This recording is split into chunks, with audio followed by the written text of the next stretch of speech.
Complexe scolaire Mamadou Camara niso kologira bi bɔ a supasuma ɲuman na denmisɛn ka kalan ɲuman o bɛ sɔrɔ jardin ani duguma kalanso ɲuman de la. Complexe scolaire Mamadou Camara b'aw ka denmisɛnw naani k'u ladon mara ni kalan cogoya ɲuman k'u kun yɔrɔ lakananen ani yɔrɔ mun dabalen no a kama. Denmisɛn buruburu ka kalanso jardin d'enfant fo ka taa se duguma kalanso fondamentali wa fɛn mun bɛ complexe Mamadou Camara la mun tɛ fan tɔw la. N'aw y'a ka denmisɛn saba tɔgɔ sɛbɛn kalanso in na dɔ bɛ bɔ musaka la aw ye. Tɔgɔ sɛbɛnw daminɛna kabi septembre kalo tile 10 wa tɔgɔ sɛbɛn wari bɛɛ lajɛlen ye fufalaki. Jardin kalo sara ye 2000, primaire ta ye 3000. Complexe scolaire Mamadou Camara dagalen filɛ Banagabugu Cour suprême masurunya la. A y'u wele nɛgɛjuru sira fɛ joona 76 59 36 95 walima 66 49 58 01. A ye wuli joona ka s'u ma baw waati sera ka ban.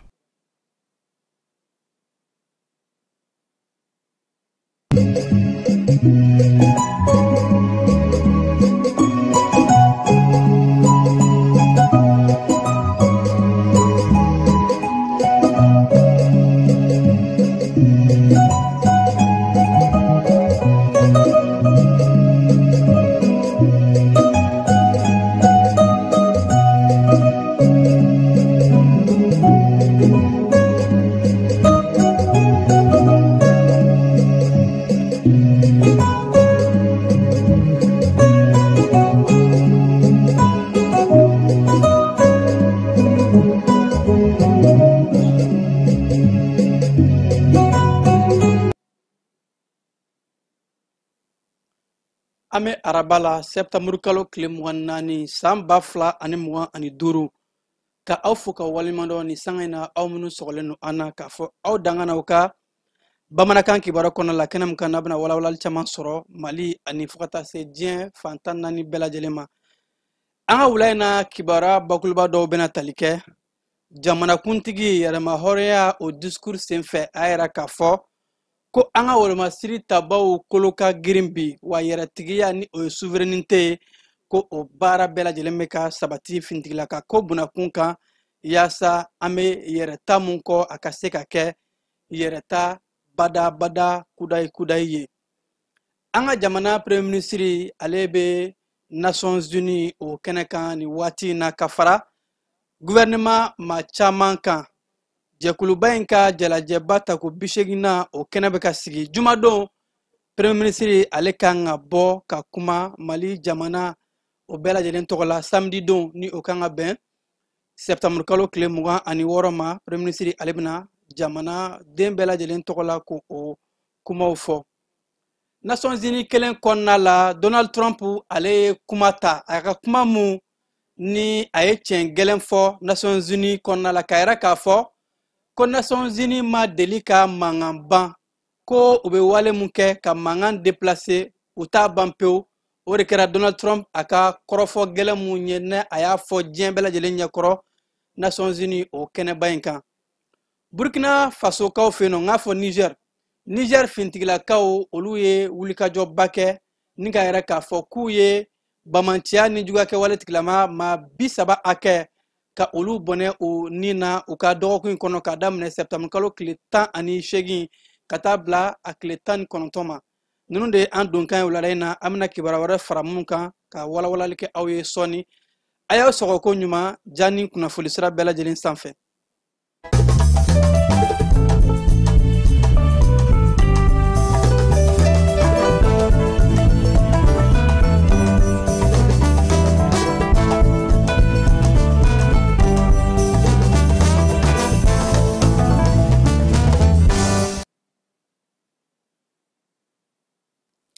an bɛ foli kurakura k'a di aw ma aw minnu ye jani suganti ka kɛ aw kunnafoni ɲiniyɔrɔ ye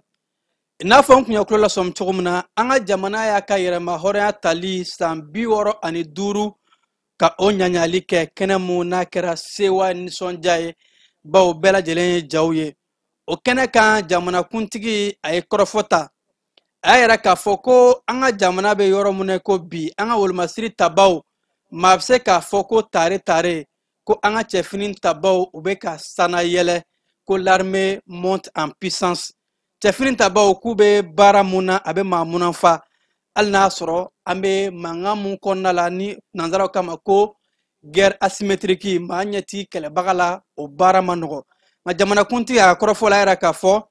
jamana ka yɛrɛtigiya ni o ye an ka souveraineté fo ka taa se an ka kanabila n'an ka denyɛrɛ la indépendance yɛrɛ o baara minnu ni a bɛ ka kɛ cɛfini tabaw su ni tile u bɛ wulikajɔ min na kanako sira fɛ k'u ka wulikajɔw k'a kan ka tare ko wa malidenw k'a dɔn k'a fɔ halisa camanba de bɛ fɛ ka fara wulikajɔw kan su ni tile an ka jamana cɛfini tabaw k'u bɛ baara mun na wa baara cɛfini tabaw dɔrɔn tɛ komi bɛɛ lajɛlen b'a dɔn k'a fɔ kaana tɛ kɛ ni civiliw tɛ maa nanama sumalenw anw jɔyɔrɔ ka bon kosɛbɛ kaanako la ko boliɲɔgɔnma bɛ ka kɛ yɛrɛma hɔrɔnya tali civiliw fo ka taa se fintigilakaw ma an bɛɛ lajɛlen ka sewa n'an ka hɛrɛ de b'a kɔnɔ o de siratigɛ la jamana ɲɛta jamana lakana bɛɛ lajɛlen de ka wulikajɔw ni boliɲɔgɔnmaw b'a kɔnɔna la jamanakuntigi yɛrɛ k'a fɔ marabolo kɔnɔnaw ani fo ka taa se an ka dugukolo fan bɛɛ lajɛlen basigi mun n'a bɛ kanalen ko o bɛɛ lajɛlen bɛ ka kɛ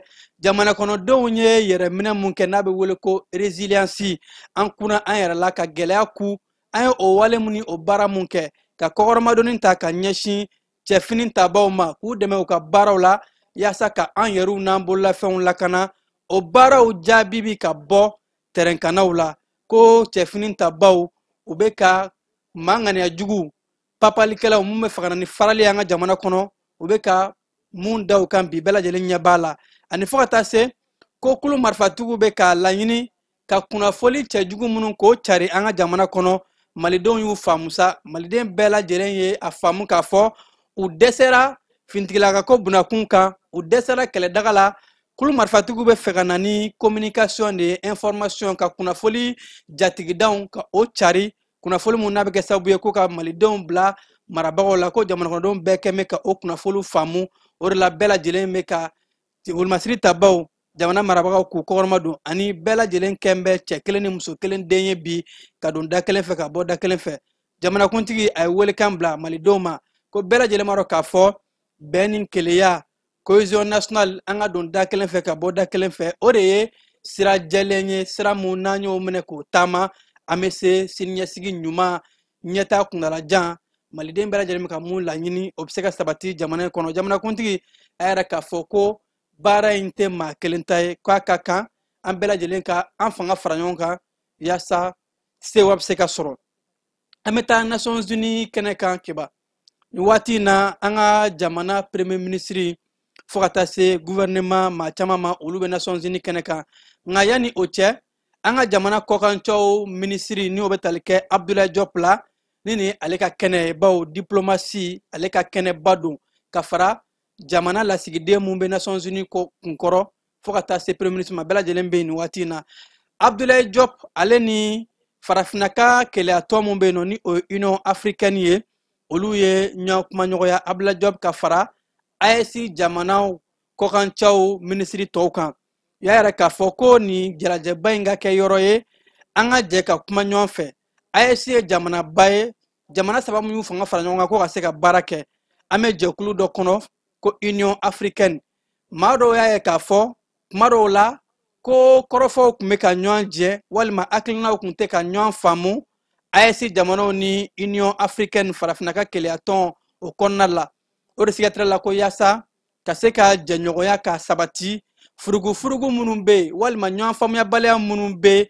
AES ni Union africaine ni ɲɔgɔn cɛ ka se ka o fɔ k'o ban o fana kɛra nin kɛnɛba in kɔnɔ septembre kalo tile 22 AES jamanaw kɔkancɛw minisiri o ni Union africaine ɲɛmaa Mahamudu Ali Yusuf u ye ɲɔgɔn ye ba kɛ kumaɲɔgɔnya mun ni AES jamana kɔkancɛw minisiri saba Mali ta Abdoulaye Diop fo ka taa se Bakari Yao Sangare Niger ta ani karamɔgɔ Jean-Marie Traoré Burkina Faso kɔkancaw minisiri u y'a yira Union Africaine ɲɛmaaba in na ko jamana saba in bɛ lahala mun na anw bɛ ka baara kɛ cogo mun na a ka kan Union Africaine ka anw faamu. Union Africaine n'a ko k'a bɛ ka farafina jamanaw de fara ɲɔgɔn kan anw ka hakilina ye jumɛn ye anw bɛ ka baara kɛ sira mun fɛ anw ka laɲiniw kan ka labato wa jamana bɛɛ lajɛlen bɛ se ka yamaruya ta i yɛrɛ ye i ka jamana ɲɛtaa kama o tɛ maa bali jɛkulu baaraw la jɛkulu kan ka o ta ba la an ka jamana minisiri saba ye o ɲɛfɔ k'o bɔgɔra dɔn kosɛbɛ k'o fɔ Union Africaine ɲɛmaa ye ko Union Africaine ka hakilinaw bɛɛ lajɛlen na u k'u janto o la jamana bɛɛ lajɛlen anw de b'a dɔn mun ka ɲi an yɛrɛ ma an bɛ se ka baara kɛ sira minnu fɛ ani an bɛ ka hakilina mun ta an ka bato an ka hakilina talenw kɔnɔna la ka u bonya ko n'o kɛra an bɛ se ka baara kɛ ɲɔgɔn fɛ ka sɔrɔ furugufurugu ani ɲɔgɔn faamuyabaliya minnu bɛ yen k'o baaraw k'o kɛlɛ Union Africaine ɲɛmaa in a yɛrɛ k'a fɔ ko a ye kɔrɔfɔw bɛɛ lajɛlen faamu wa ko don nataw la baara bɛ ka kɛ n'a ye baara bɛ na kɛ ni a ye ka bɛɛ lajɛlen hakilinaw ta AES jamanaw u ka hakilina ye jumɛn ye ani don min na u bɛ ka baara kɛ sira mun fɛ u ka nafaw kama ko farafina keleya tɔn in a mago bɛ bɛɛ lajɛlen de la farafinden bɛɛ lajɛlen k'a ka kɛ AES ye o a ka kɛ CEDEAO ye o ko olu ka baara ye ka se ka farafinden bɛɛ lajɛlen fara ɲɔgɔn kan yaasa an bɛ kologiriya mun ɲini baw bamananw b'a fɔ ko kɔnɔkulu jɛlen de bɛ bi fɔ ko n'an fanga farala ɲɔgɔn kan farafina bɛɛ lajɛlen ka kan kelen fɔ ko bɛ kɛ sababu ye Union Africaine a laɲini ye mun ye farafina ka ɲɔgɔnminɛ ni keleya ɲɛtaa sira bɛɛ lajɛlen fɛ ko o baaraw o bɛ se ka laɲɛnɛmaya kɛba halisa an bɛ to Nations Unies kɔnɔna la an ka jamana premier ministre général de division Abdoulaye Maïga a bisimilala maliyɛndenw fɛ maliyɛndenw minnu u sigilen bɛ Amérique jamana kɔnɔna la a bɛ ka taa Nations Unies ka jalajɛba ta k'o 80 o kɛnɛ kan kɛnɛ mun na n'a ye k'a fɔ jamana baden de bɛ ɲɔgɔn sɔrɔ yen yaasa ka se ka taa kuma jamanaw tɔgɔ la premier ministre selen ko a bisimilara délégation ba fɛ maliden sigilen minnu bɛ Amérique jamana kɔnɔ fo ka taa se Nations Unies kɔnɔ Mali ka lasigiden minnu bɛ yen ni o ye kanfuru ye fo ka taa se a ka délégation na ministre minnu bɛ a nɔfɛ n'o dɔ ye kɛnɛyako ni dɛmɛko ministre muso ye colonel major Asaba Jalo Ture ko ninnu bɛɛ lajɛlen y'a yɛrɛ k'a fɔ u labɛn bɛ hakilina mun n'a kan ka ta Mali ye ɲɛtaa ko sira fɛ ani jamana ɲɛmaa ye bilasirali ni hakilina mun d'u ma diɲɛ ɲɛkɔrɔ ka se ka taa o baaraw k'o lapasa kɛnɛyako sira fɛ yɛrɛ la k'a fɔ maliden minnu bɛ Amérique jamana kɔnɔ ani fo ka taa se délégation minnu bɛ yen ka se ka olu ka kɛnɛyako k'u sabati ani fɛlɛ kura minnu ni diɲɛmaa bɛ k'a ta kɛnɛyako bunakun kan ko an ka kɛnɛya minisiri muso a bɛna taa o hakilina ɲumanw de ta ka na fara anw taw kan yaasa kɛnɛyako o bɛ se ka sinsin cogo min na ko jalajɛ in kɔnɔ kɛnɛyako fana minisiri muso ale bɛna i tɔmi segi o kan kosɛbɛ bɛɛ lajɛlen b'a dɔn k'a fɔ an ka jamana premier ministre ale bɛ jamana kuntigi tɔgɔ la bɛɛ bɛ ka a ka discours ka o de kɔnɔ a kan ka na mun fɔ ka kɛ ni septembre kalo tile 26 ye sibiri nata yaasa jamana ɲɛmaa ka hakilinaw Mali jamana baara min bɛ an bolo fo ka taa se AES jamanaw bɛ ka hakilina minnu ta ko premier ministre bɛna taa kuma nin bɛɛ lajɛlen kan diɲɛ ɲɛkɔrɔ Nations Unies tribune sanfɛ an bɛ taa dugujukɔrɔ nafolo ko bunakun kan an ka jamana sanu baara bɛɛ lajɛlen bɛ ka kɛ ka a yelenkuya an kunna sanu fara dugujukɔrɔ nafolo tɔw bɛɛ lajɛlen kan yɛrɛma hɔrɔnya tali o ɲɛɲɛli kadara kɔnɔna la 22 septembre an ka jamana kuntigi ka kɔrɔfɔw la général d'armée Assimi Goïta a y'i tɔmi senni kosɛbɛ dugujukɔrɔ nafolo ko bunakun kan a yɛrɛ k'a fɔ Mali ye jamana ye an ka nafolo ko yaasa k'an ka waganɛ ka a bugun dugujukɔrɔ nafolo jɔyɔrɔ ka bon kosɛbɛ ko baarabaw de bɛ ka kɛ yaasa an ka sanu ka yelenku an kunna an ka sanu nafa ka kɛ an yɛrɛw ta ye fɔlɔ o de la ko jamana ɲɛmaaw ye fɛlɛ kura mun ta nouveau code minier a baaraw bilala sen kan wa a bɛ ka nafaba lase jamana nafolo ka a labugun wa dugujukɔrɔ nafolo cakɛda minnu bɛ yen nɔ minnu bɛ bɔ diɲɛ fan wɛrɛw kɔnɔna la anw ka sariya in o de bɛ ta ba la o de bɛ yira i la sariya filɛ nin ye i bɛ baara kɛ n'a ye walima n'an bɛ ɲɔgɔn bila yɔrɔ min an bɛ ɲɔgɔn bila yen n'o tɛ kɔni e bɛ bɔ diɲɛ jamana fɛn fɛn kɔnɔ ka na baara kɛ an ka jamana kɔnɔ an ka sariya kura in o de bɛ ta ko a bɛ ka kɛ sababu ye ka se ka nafa lase an ka jamana dugujukɔrɔ nafolo ma kuma dɔw la an ka sanu kun bɛna bɔ cogo min na ka taa n'a ye ka sɔrɔ anw ka nafaba t'a la ko o baaraw de banna bi wa an ka jamana bɛ ka baarabaw kɛ yaasa ka se ka sanu yelen yɔrɔ k'o dilan anw bara yan nɔ ni o ye rafineri dɔ de ye ko o baaraw bɛɛ lajɛlen bɛ sen na wa ko ani Rusi jamana bɛ ka bolo ɲɔgɔn min kɛ ka se ka rafineri ka baaraw kɛ ko sɔni o baaraw kun bɛ ka cɛ jamanakuntigi ka kɔrɔfɔ la yɛrɛ k'a fɔ sariyaba ni fɛlɛ minnu n'a bɛ ka taa an ka jamana ɲɛmɔgɔw fɛ ɲɛtaa kunjalada o sira fɛ ka daminɛ san 2024 ka taa se san 2033 ko o baaraw bɛ ka kɛ yaasa subahana mansin diɲɛ sɔrɔ sogo kuraw sɔrɔ bosoda siraw dugujukɔrɔ nafoloko siraw ka se ka a baara bɛɛ lajɛlen kɛ ko jigisi ka di malidenw ma k'a fɔ don nataw la maliden bɛna sewa sɔrɔ dugujukɔrɔ nafoloko sira fɛ diinɛko sira fɛ arabu jamanaw ka jɛkulu saudiya ka seli ni o ye fête nationale ye o baaraw kɛra an ka jamana kɔnɔna la septembre kalo tile 23 arila k'a fɔ saudiya u ka san 95 ɲaɲali mun ni u b'a kɛ an ka jamana ye a laɲɛnɛmaya an ka jamana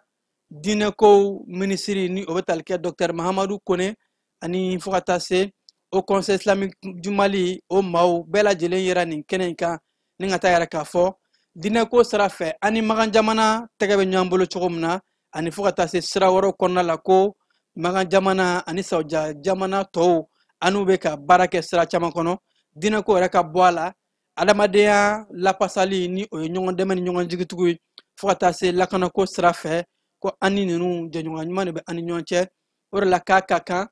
ni hakilina in kun ka kɔrɔsiyɛn ani ni seli a ka laɲɛnɛmaya an fɛ yan nɔ k'a yiriw la k'a fɔ an ka jamana dayɛlɛlen don diɲɛ bɛɛ ye wa an labɛn bɛ ka baara kɛ ni jamana bɛɛ lajɛlen ye nafa olu kɔnɔna la keba an bɛ taa fan fɛ an ka fiɲɛni bɔ an senkɔrɔ ka sɔrɔ ka taa marabolo kɔnɔna kibaruw la.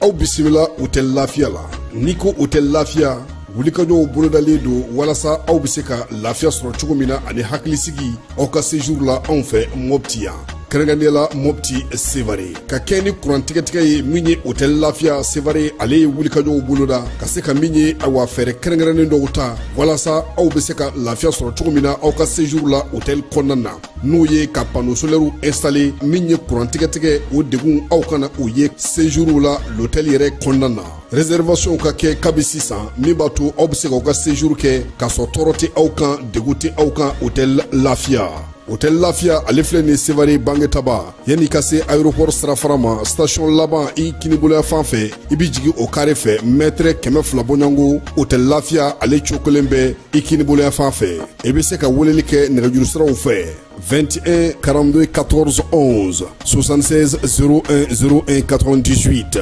66 78 72 04 Hôtel Lafiya référence do.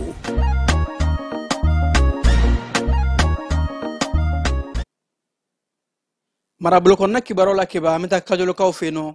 sumanw tara k'a di kajolo kasobonba maaw ma suman mun ni a baara kɛra ka kɛ ni kajolo cercle kɔnɔna kominiw bɛɛ lajɛlen komini 6 mun bɛ kajolo cercle kɔnɔ a mɛruw de fara ɲɔgɔn kan yaasa ka se ka balo tɔni 7 ka ta k'a di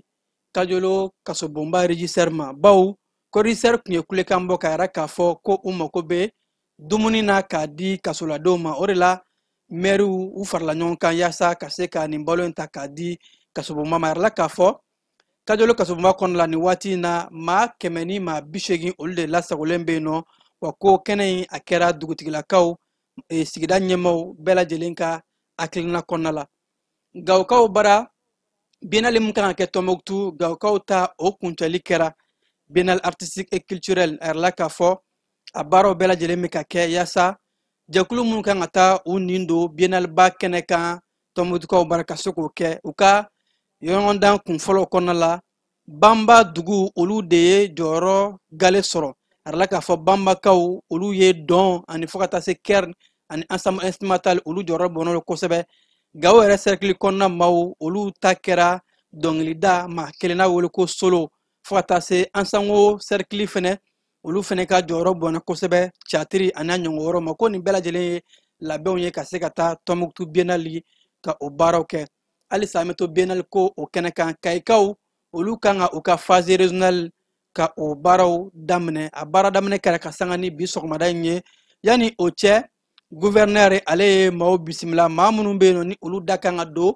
biennale ko la lycée dugukolo konare kɔnɔna la ko a kun tɛ dɔwɛrɛ ye ka se ka majɛ minnu bɛ yen ani baara kan ka kɛ sira minnu fɛ labɛnw ka u kun cɛ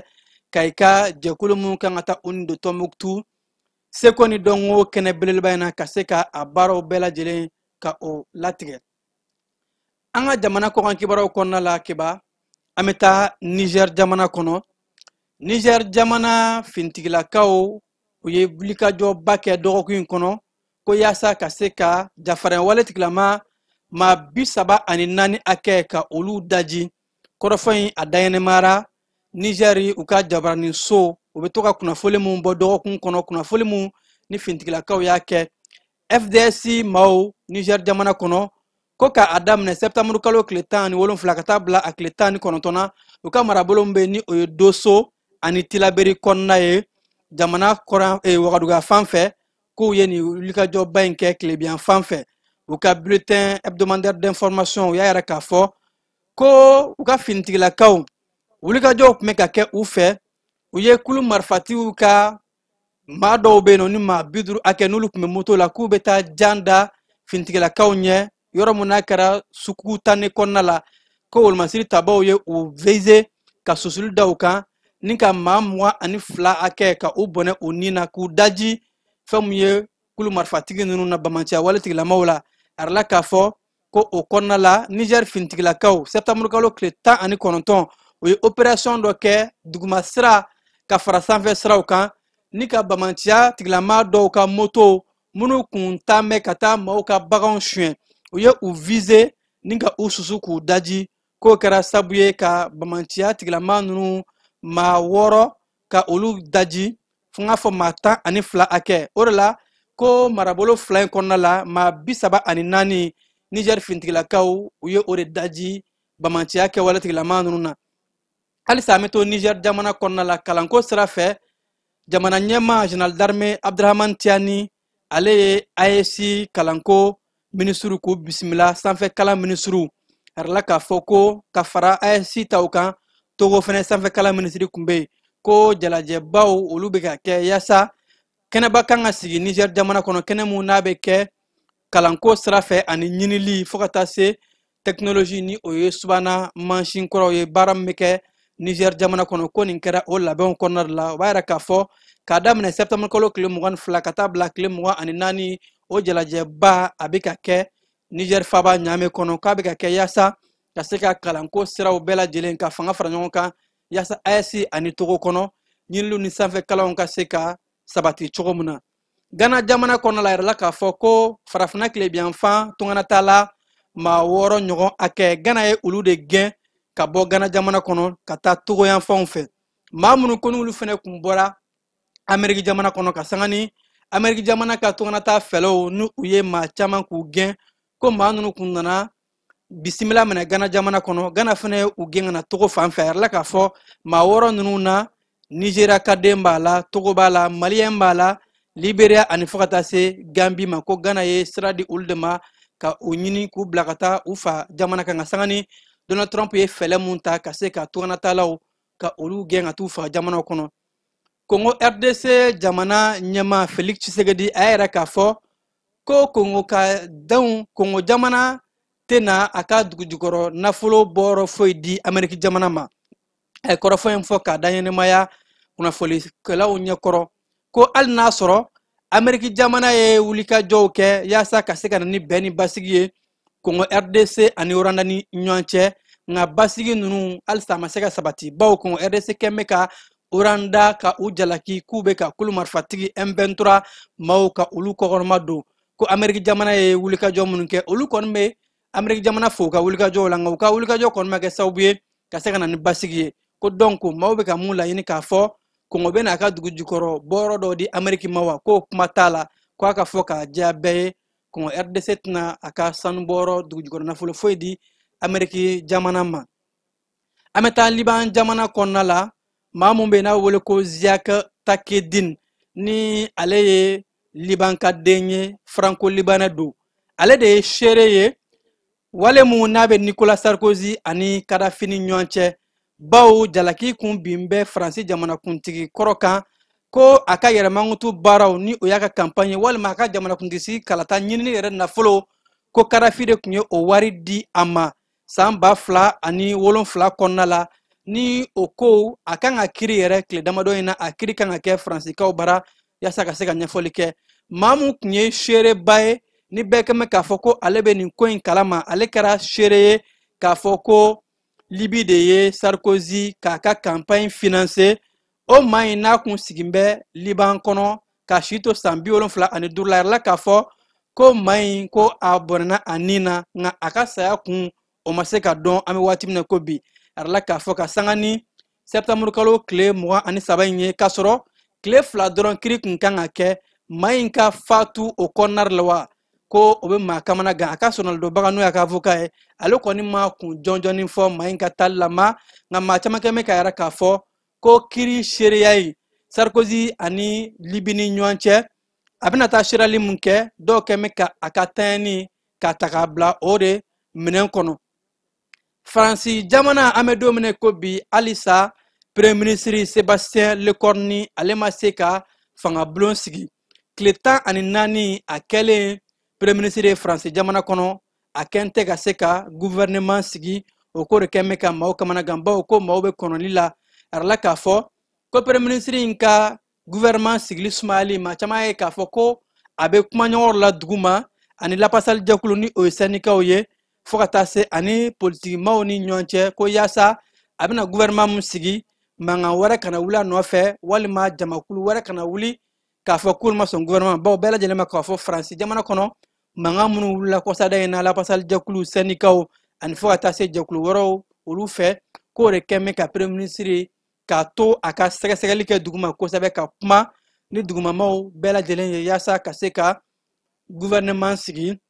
Faransi jamana kɔnɔ.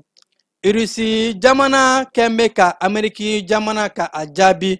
bawo ko Ameriki jamana tun ye irisi kɛ n'a fɔ tigiri warangala mun ye a papiema ye. Warangala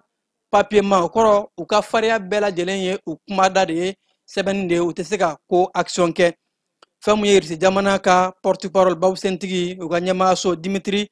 Peskov ale ye jaabili kɛ Ameriki jamana ka o kumaw la. A y'a yɛrɛ k'a fɔ ko ale bɛ Ameriki jamana jaabi k'a fɔ irisi tɛ waraningala gansan ye dɛ, irisi ye ursi de, ko ursi ye bagan ye bagan mun ni fanga bɛ a la wa a bɛ boli wa jikansara fɛnɛ fɛ a ka teli bagan in ko a bɛ se a yɛrɛ kɔrɔ. A ye jaabili kɛ Ameriki jamana k'a fɔ olu tɛ waraningala gansan ye dɛ, olu ye ursi de, ko yaasa k'a yɛrɛ Ameriki jamana k'a fɔ irisi jamana ye jamanaba ye wa k'u tɛ sɔn lamisɛnyali ma.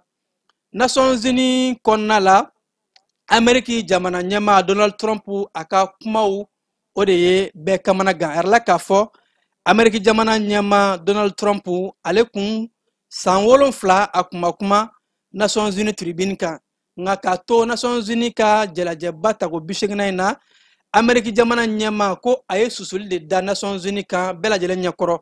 A ka kɔrɔfɔ la yɛrɛ k'a fɔ ko Nations Unies tɛ se ka mankan foyi ban, ko yɛrɛ u bɛ dɔ de fara mankan kan, k'u bɛ mankan kɔrɔ de dilan ka fara kɔrɔlenw kan Donald Trump ka kɔrɔfɔw la. A yɛrɛ k'a fɔ ko ale yɛrɛ Donald Trump ale kelen kɛra sabu ye ka mankan mun ban diɲɛ kɔnɔ n'a yɛrɛ disi gosi n'a ye ko Nations Unies ma se k'o kɛ, wa ale y'o bɛɛ kɛ a ma Nations Unies ka dɛmɛ ɲini wa maa si ma fara a kan. A ye misaliya ta ko Iran ni Israel, ko fo ka taa se Armenie ani Azerbaijan fo ka taa se jamana wɛrɛ ma, ko ale Donald Trump kelen o kɛlɛw bɛɛ lajɛlen ban, nka ko ale ɲɛ b'a la k'a fɔ Nations Unies ka ko kɛn bɛ fankeleman de ye, o ni maa mun ka di u b'o dɛmɛ, o ni mun man di u bɛ gɛrɛntɛ ta k'a da u kan, ko ale ɲɛ b'a la de yaasa kɛlɛw ka ban, ko an ka taa traditionnellement o kɔrɔ an ka fɔɲɔgɔnkɔ minnu bɛ an yɛrɛ ni ɲɔgɔn cɛ sigi ka fɔ ko an ka taa o de sira fɛ, ko nɔn tɛ ale yɛrɛ bolo Nations Unies tɛ fɛn bɔ gɛlɛya la, ko a bɛ kɛ sababu ye ka dɔ fara gɛlɛya kan. Donald Trump a ka o kɔrɔfɔ in de ye bɛɛ lajɛlen kamana gan Nations Unies tribune sanfɛ. Kiba an bɛ taa seko ni dɔnko bunakun kan tomoktu bienali mun n'a kan ka kɛ o bienali labɛnni kama jɛkulu mun n'a sigira ni mun bɛ ministère de la culture kɔnɔna la seko ni dɔnko ministre jɛkulu mun ni olu kan ka baara kɛ ko comité technique olu ni ministre Mamu Dafe u ye ɲɔgɔn kɛ ka sanga ni septembre kalo tile 24 ye ɲɔgɔn mun na a bolila labɛn mun n'a bɛ ka kɛ jɛkulu in fɛ ka se ka bienali mun kan ka kɛ décembre kalo tile 18 ka taa bila tile 28 la Tɔnbukutukaw bara ko labɛnw bɛ sira mun fɛ jɛkulu in olu kun taara k'a daminɛ septembre kalo tile 10 ka taa bila a tile 15 la Tɔnbukutukaw bara yaasa ka se ka taa yɔrɔw lajɛ maaw kan ka jigi yɔrɔ mun salen mun ni maaw kan ka baara kɛ a kɔnɔ ani fo ka taa se labɛn bɛ cogo min na jɛkulu nana ka na o jaabi fɔ ministre Mamu Dafe y'a yɛrɛ k'a fɔ ko bienali mun ni san seko ni dɔnko belebeleba don ka sanga ni ɲina san fana ye seko ni dɔnko san ko ɲina ta tɔmi sigilen don a kan kosɛbɛ wa ko labɛn bɛɛ lajɛlen bɛ ka kɛ a bɛ ka lakɔlɔsi